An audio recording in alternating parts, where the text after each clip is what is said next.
Mesdames et messieurs, bonjour et bienvenue pour cette nouvelle édition d'Autour du Monde. Aujourd'hui, je tiens à vous féliciter pour la fête du Grand Bayram ou Al-Eid Kibir.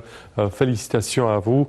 On commence tout de suite notre édition d'aujourd'hui avec ce compte-rendu, je dirais, sur le Hajj, le grand pèlerinage à la Mecque, lieu du pèlerinage des musulmans du monde entier. La Mecque, en Arabie Saoudite, accueille entre samedi 10 août et le vendredi 16 août près de 2 millions de croyants. Parmi eux, entre 70 000 et 80 000 de pèlerins sont d'origine égyptienne et viennent à partir de l'Égypte. Tout ce qu'il faut savoir sur le Hajj ou le pèlerinage à la Mecque dans ce compte-rendu.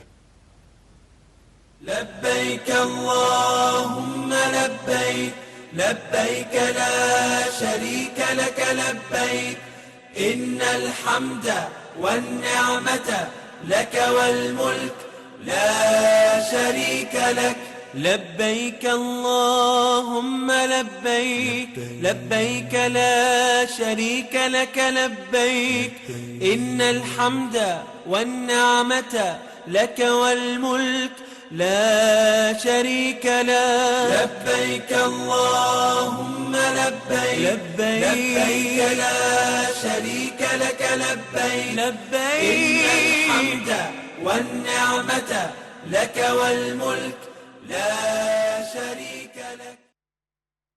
Le pèlerinage de la Mecque en Arabie Saoudite, à 60 km de la mer Rouge, est une obligation pour tout musulman au moins une fois dans sa vie, à condition qu'il soit en bonne santé et qu'il ait les moyens de le faire. Selon le Coran, il a été institué par Dieu et c'est le 5e pilier de l'islam. Le prophète Mohammed, paix et salut de Dieu soit sur lui, a fait son dernier pèlerinage quelque temps avant sa mort en 632. Le pèlerinage débute et se termine à la grande mosquée de la Mecque. Là, les pèlerins tournent 7 fois autour de la Kaaba et boivent de l'eau sacrée de la source Zamzam. Puis ils se rendent dans les autres lieux saints. Les pèlerins marchent d'abord jusqu'à la ville de Mina où ils passent la nuit puis se rendent en bus ou à pied au mont Arafat qui s'élève à 70 mètres d'altitude.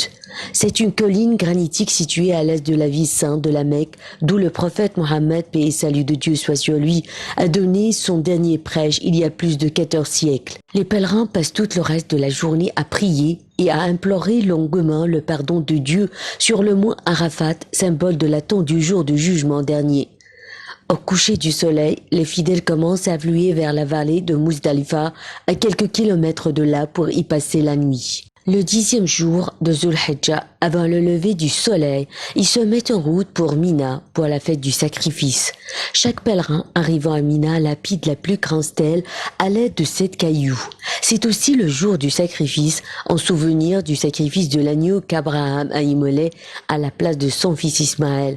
Les 11, 12 et 13 Zul Hijjah séjour à Mina. Lapidation chaque après-midi de 3 stèles représentant Satan. Il faut quitter Mina avant le coucher du soleil. Les pèlerins se rendent de Mina à la Mecque où se termine le pèlerinage par le tawaf ifada obligatoire. Quand le pèlerin a terminé ses préparatifs de départ, il doit prendre congé de la Kaaba. Il effectue un dernier tawaf d'adieu. لبيك اللهم لبيك لبيك لا. Et oui, chers téléspectateurs, la fête de l'Aïd Kibir ou Aïd al-Adha, la fête du grand sacrifice, est célébrée depuis hier par des millions de musulmans partout dans le monde entier. Les jours de la fête sont appelés les jours de Tashriq. Ce sont les jours festifs pendant lesquels le pèlerin qui passe ses jours à la station de Mina effectue également la lapidation de la stèle symbolisant le Satan. Quant aux musulmans qui n'effectuent pas le Hajj, ils redoublent de visites familiales et les festivités qui regroupent les amis et les parents. On va essayer de savoir maintenant les festivités et le mode de célébration suivi par les musulmans en Afrique avec notre invité à présent, Dr Sami Mandour, qui est professeur à l'université de l'Azhar. Bonjour, Dr Sami. Bonjour. Bonjour. Félicitations pour le Grand Bayram, la fête d'Aïd al-Adha. Merci, félicitations pour vous et pour tous les téléspectateurs dans le monde tout entier. surtout en Afrique, puisque l'Égypte est un pays africain. Donc on s'adresse d'abord à tous les Africains musulmans et ensuite à tous les musulmans dans les 4 coins du monde. Donc en espérant qu'Allah subhanahu wa ta'ala acceptera et agréera leurs actes de dévotion et d'adoration à l'occasion de la fête du Grand Bayram ou bien Al-Eid al-Kabir comme on le dit en Égypte. Merci à vous. Alors, premièrement, quels sont les rituels de ce deuxième jour de la fête ou le rituel, si vous voulez, par exemple, décrire pour le reste de la fête pour les musulmans, qu'est-ce qu'ils doivent faire?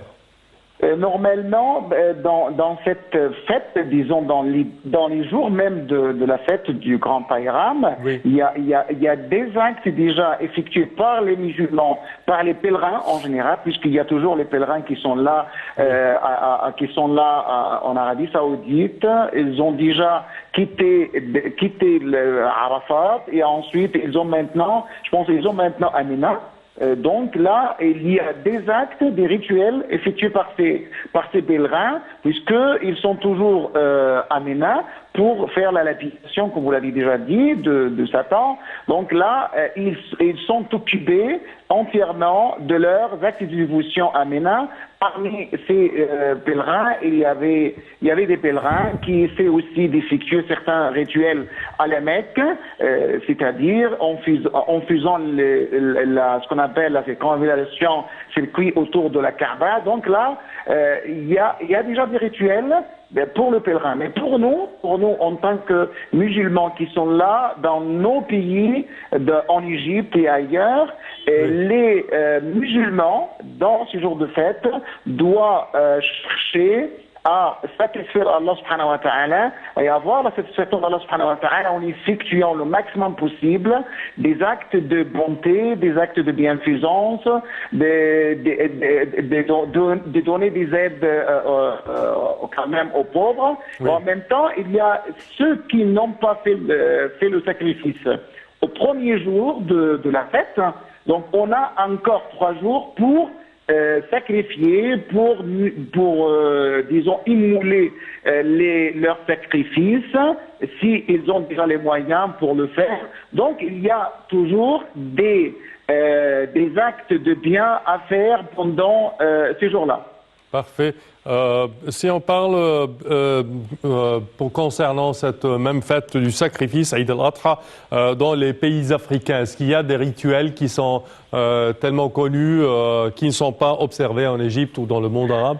Normalement, pour tous les musulmans dans le monde tout entier, les sacrifices sont les mêmes, puisque normalement, tous les musulmans sont habituellement ceux qui ont déjà les moyens financiers, ceux qui ont déjà acheté des moutons, acheté des troupeaux pour faire le sacrifice dans les jours de la fête. Ils sont tous occupés dans ces jours-là de faire le sacrifice et de partager ces sacrifices, la viande de sacrifice, avec les pauvres et avec... imaginez que quand on égorge dans ces jours-là, des moutons, et ainsi de suite, d'autres aliments, là, il ne s'agit pas de manger par nous-mêmes. Nous en mangeons, et ensuite on donne aux autres aussi pour en manger. Oui. Et on ne donne pas uniquement aux pauvres, mais aussi on donne des cadeaux à nos amis, à nos parents et à nos proches parents. Oui. Et donc là, c'est un signe pour tous les musulmans pour dire, voilà, il y a une certaine fraternité, il y a une certaine coopération, il y a une certaine affection, il y a un certain amour, il y a certaine entraide entre les musulmans dans la société.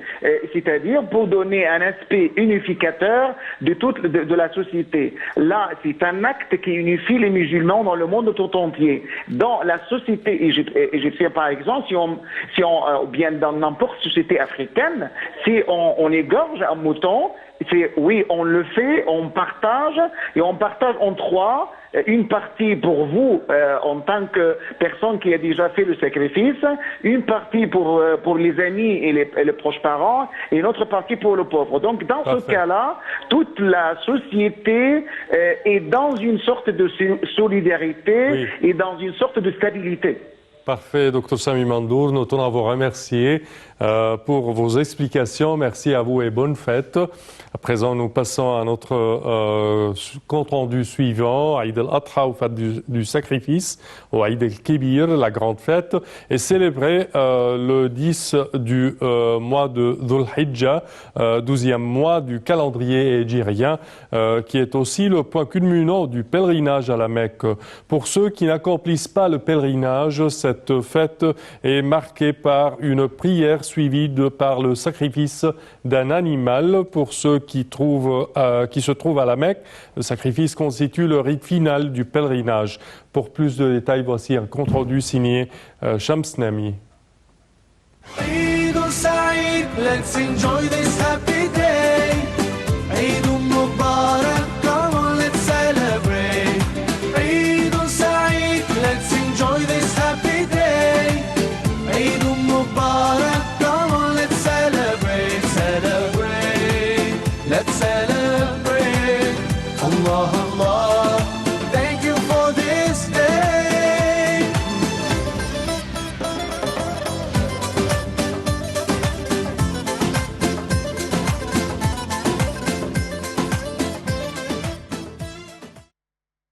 Appelée communément Eid el-Kabir, la grande fête en Afrique du Nord est aussi appelée Tabaski en Afrique de l'Ouest et Tafaska chez les Berbères. La fête du sacrifice est l'une des fêtes musulmanes les plus importantes. Elle marque chaque année la fin du pèlerinage à la Mecque, qui a lieu le 10 du mois de Dhul Hijjah, qui est le dernier mois du calendrier musulman. La fête dure 4 jours et est célébrée dans le monde entier. C'est la grande fête du monde musulman. Cette fête commémore la soumission à Dieu d'Ibrahim qui était prêt à sacrifier son fils aîné Ismaïl sur l'ordre de Dieu. À la veille de Eid el-Kabir, tout est purifié. Les maisons sont nettoyées de fond en comble. Les tissus jusqu'au moindre petit chiffon consciencieusement lavés. Chaque famille musulmane en Afrique, dans les mesures de ses moyens, sacrifie un animal, que ce soit des brebis, des chèvres, des moutons, des vaches ou des chameaux, en l'égorgeant couché sur le flanc gauche et la tête tournée vers la Mecque. Une partie de la chair de ce sacrifice bénéficiera aux plus démunis parmi les musulmans, affermissant ainsi la solidarité et l'assistance mutuelle telles que les prescrits d'Allah. C'est un jour de réconciliation où chacun est invité à pardonner à celui qui lui a fait du tort.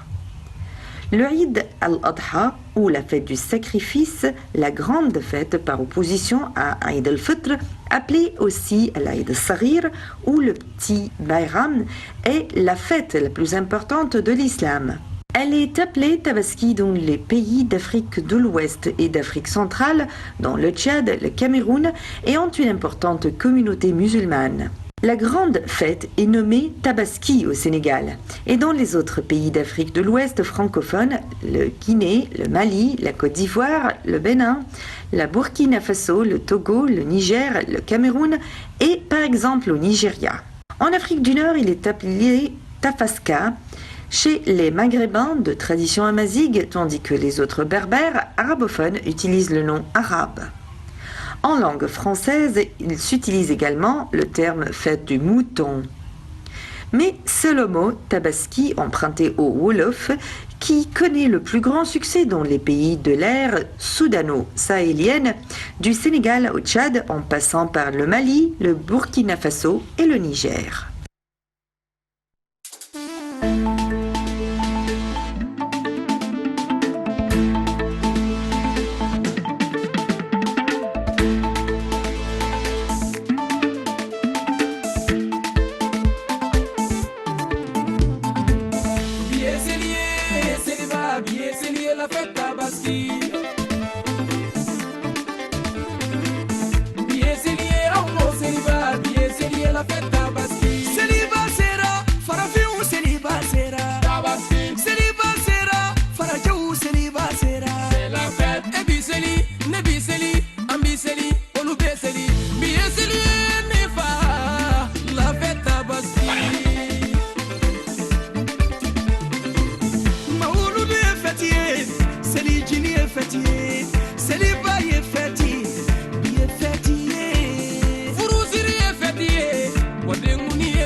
sabati ka silamɛw kɛ kelen ye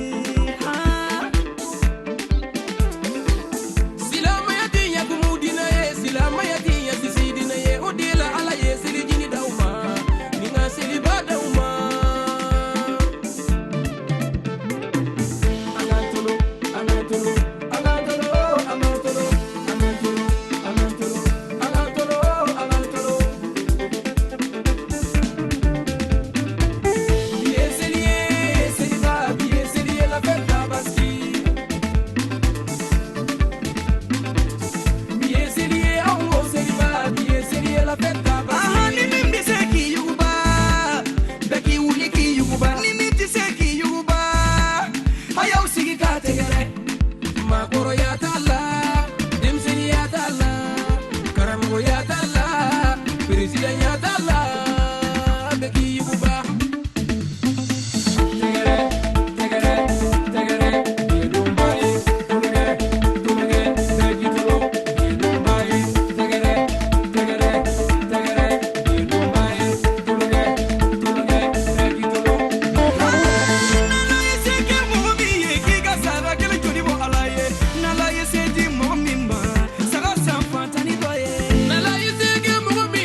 C'est la fête Tabaski.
À présent, chers téléspectateurs, on vous propose de suivre quelques astuces pour rendre l'Aïd al-Adha plus agréable pour les enfants. Il s'agit d'emballer du popcorn dans de petits sacs portant le timbre d'un mouton adorable. Voyons ensemble les explications dans ce compte rendu.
Et ceci, chers téléspectateurs, conclut notre édition d'aujourd'hui. Je tiens à vous remercier de la part de toute notre équipe pour vous souhaiter un joyeux Grand Bayram, joyeuse fête de Aïd al-Adha. Au revoir.